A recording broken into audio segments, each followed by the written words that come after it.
All right, good morning. Welcome back. Hopefully you have your smiling faces on this morning. We are scoring lesson 75. We only have one lesson to score. And I know there were questions on this lesson. I did not respond to those questions. I will respond to them in this video. And you will correct them accordingly. You also probably have questions, and your questions are probably about the tests. Well, I have a question about the tests as well. My question is, when am I ever going to get them scored? That's probably about the same as your question. I did not score the test yet. I sound like a broken record. However, I promise, I'm sounding like a politician now, I promise when I'm elected office, I will get your test scored, probably will get your test scored before the end of the school year. And that's not really what you were looking to hear, and hopefully I'll get them before then. But promise to at least get them done before the end of the school year. Okay, I'm mostly joking about that.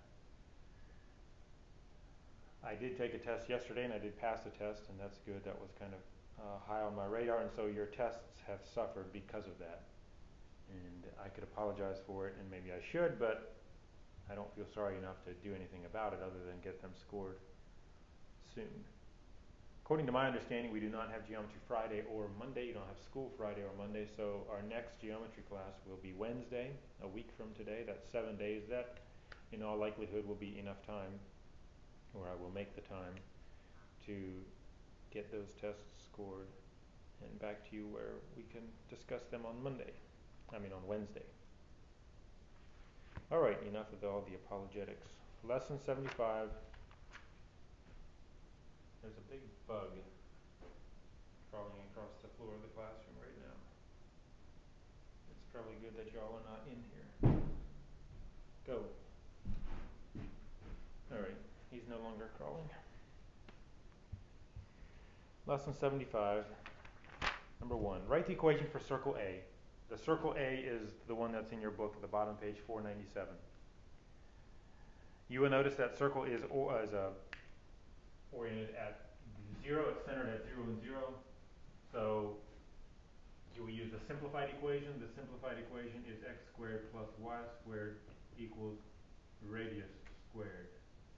And I hope you remember that, and you also can remember how that is linked to the Pythagorean theorem. A squared plus b squared equals c squared, where you have a circle and the a is the x value and the y is or this is a squared and this is b squared, which becomes x squared and y squared, and how that is the hypotenuse is the radius.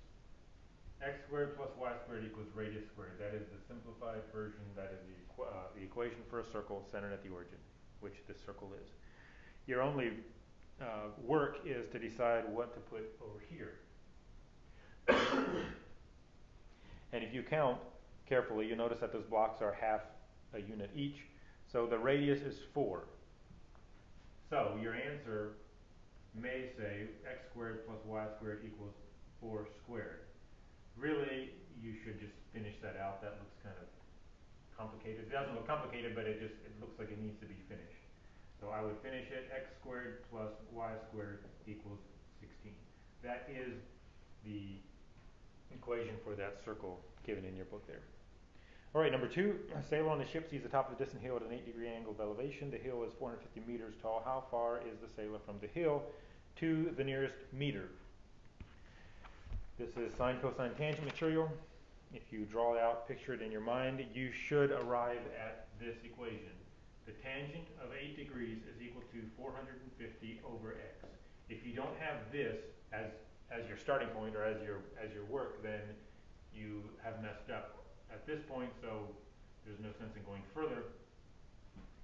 You should strive to arrive at this point right here. The final answer, maybe I never said, the final answer that we're arriving at is 3,202 meters. That's to the nearest meter. So if you have that right, then you're good. If you don't have that right, then back up a step and see did you get here. If you did not get here, back up until you have sine, cosine, tangent. Oscar has a hold on Arthur, and we're talking about the tangent, so it's O over H, opposite over adjacent. You should get there because of the 8 degree, and it would look like this. This is 8 degrees here, inside there that is, and they're looking for this distance, and this distance is a big 450 meters. So 8 degrees is here, that means opposite is 450 and adjacent is x. So 450 divided by 8, 450 divided by x is equal to the tangent of 8. If you solve that correctly, then you will get 3,202 meters. If you have questions on that, ask somebody. Number 7. Reflect triangle XYZ across the line y equals -1. And they give you the triangle, that's the drawing there, and they give you the dotted line, y equals -1. Y equals -1, I hope you remember how that goes, or why that goes where it is. -1 in the y is this line right here. And you reflect it, and if you reflect it carefully, you should have a drawing that looks like this. And there, look at that, you're looking at the score key, this is number 7. And the coordinates, I'll give you the coordinates. You should maybe have those labeled as well. So first of all, if the line is a y line, y is -x, then you know that the x value will not change. The right to left distance is going to be the same, everything just comes straight down. So x prime is -2 and -3. Y prime is 1 and -5. And z prime is 3 and -2. Hope that makes sense. We will continue. Where are we at? Number 7, number 10. So this one some people had questions on, and it says graphing calculator. You don't actually need a graphing calculator, you just need your calculator that does sine, cosine, and tangent. And it's really taking that table that we did in the investigation earlier and expanding it. You're doing it now from 0 to 90 in increments of 10 instead of 0 to 90 in increments of 15, I think is what we had done. So you could actually just use that table and expand the rows if you care to. And so do that and then complete this sentence. The sine of x does what from 0 to 1 as x increases from 0 to 90? Well, if you look at your table, and again I'll show you the score key, this is the table in the bottom there, that one. So it's from 0 to 90, and you've got the sine, cosine, and tangent, all of them. So it's asking about the sine of x, you should notice increases from, okay, the blanks are, the sine of x increases from 0 to 1 as the angle increases from 0 to 90. And then the similar sentences for cosine and tangent. The sentence for the cosine is that the cosine of x decreases from 1 to 0 as x increases from 0 to 90. So remember, the sine and the cosine are just swapped. Like the sine of 0 is 0, and the cosine of 0 is 1, and then they're swapped over here. So this table is just flipped upside down for this one. Maybe I should turn it like that. This one right here is flipped upside down for this one. And then the tangent one is the one that went crazy. The tangent of x increases from 0 to undefined, or to infinity, I would say, as x increases from 0 to 90. That is number 10. 13. Write the equation for the circle Q with a radius of 3 centered at 2 and 4. So this is the bigger equation, the one on the top of page 496. You fill it in with the information given, and you should get the formula, remember, is x minus h squared plus y minus k. I think it's that order. The h and the k, I don't care if you swap them, but h is first. X minus h squared plus y minus k squared equals radius squared. Is that right? Should memorize it. I know it. And its radius, the circle has a radius of 3, and it's centered at 2 and 4. So 3 goes up here, your 2 and your 4. This is k, and this is h, and this is k.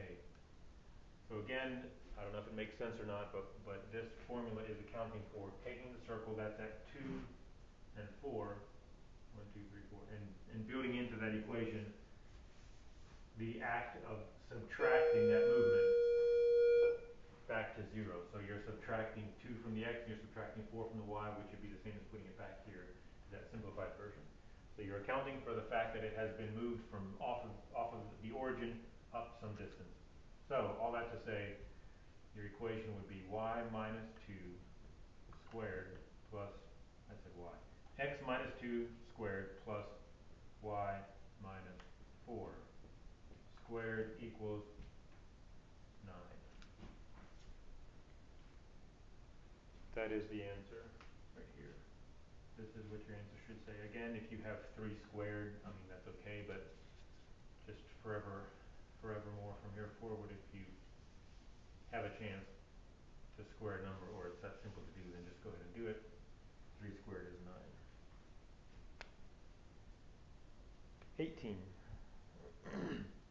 The equation of circle B is x squared plus y squared equals 9. Graph circle B. So it's just going backwards from the other option. If you look at that equation, you should be able to see that it is center of the origin and its radius is what? Its radius is not 9 because radius squared is 9, so its radius is 3. You should draw a circle on the graph that goes 3, 3, 3, and 3. And if you do it properly, you would get a compass centered there, set it at 3, and draw this nice circle, because it's not impossible to draw a nice circle, especially on a graph like this. It's even worse than just doing it freehanded, I have found. You should have a circle centered at the origin and has a radius of 3. Number 20.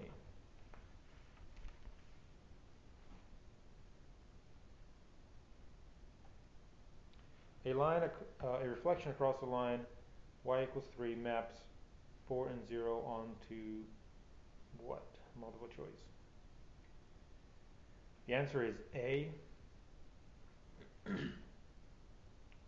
So y, and you can graph it, y equals 3, and it maps 4 and 0 onto what? Y equals 3, that is a line right here, 1, 2, 3, this is the line, and it's 4 and 0, 1, 2, 3, 4, goes here. So the x value doesn't change, it's going across this, it's going to go straight up however far away from the line it was to begin with, which is 3, 1, 2, 3, 1, 2, 3. Up here the point is 4 and 6, is that what I said? I hope so. So that is A, letter A for 20. 25. This one is kind of a doozy.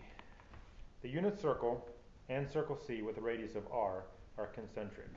It's really just saying that you have a circle up here and you have no idea what it is. It's in the middle and its radius here is r. And then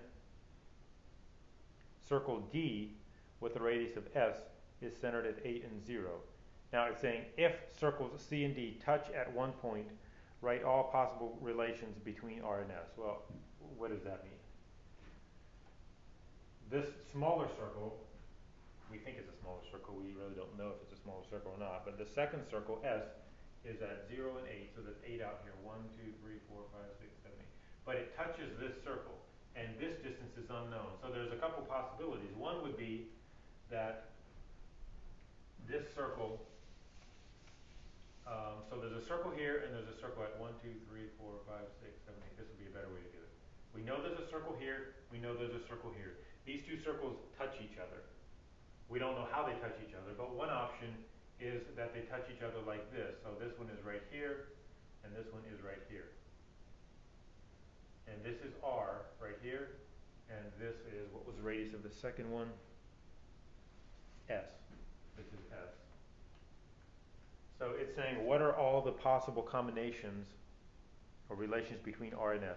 For this setting, the relationship between R and S is that R plus S equals 8.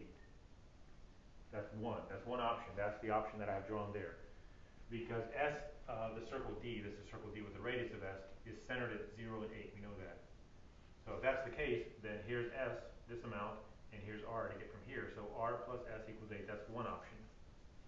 There's others. Again, the circle is here and the circle is here. This time we could say that that this circle is much bigger than this one. This one is right here, and this one goes all the way out here and touches on the inside like this. Maybe the second one is better. So if that's the case, this is still 8 right here, and this whole thing is R, and this amount is S. Is that right? R was the first one? Yeah. If that's the case, then R minus S equals 8. So R minus S equals 8. That's the second option with it drawn like this. And I think those are the only two options. Technically they put this in absolute values, which would take care of putting the circles bigger, and if there's a negative, I think, and so on. There can't be a negative for the radius, but anyway, just saying R minus S equals 8. That's the second option, the option that I've drawn there. Because R is the whole thing, this whole is the big radius, and then S is the smaller radius. So you go all the way out here, and then you subtract S off of it, and you arrive back at 8. That's kind of a vague question, but it's interesting. I would be curious if anyone got these. If they did, then I would maybe like to know about that. 29. The square ABCD with vertices as given is reflected across a line x equals 3. Where's the line x equals 3? Draw it on here. You should know without thinking by now just about. This is x equals 3. 1, 2, 3, x equals 3. That's the line that you're going to reflect that square across. And the y value does not change. Verify that the reflection image has vertices as given. Well, if you draw it, that would be a way to verify it. I don't have a drawing of it, but if you should draw it out. Maybe just plot the square, draw the line, reflect it, and you should arrive at A prime, B prime, C prime, and D prime as listed in the question there. That's it. We are done scoring. One lesson in 17 minutes.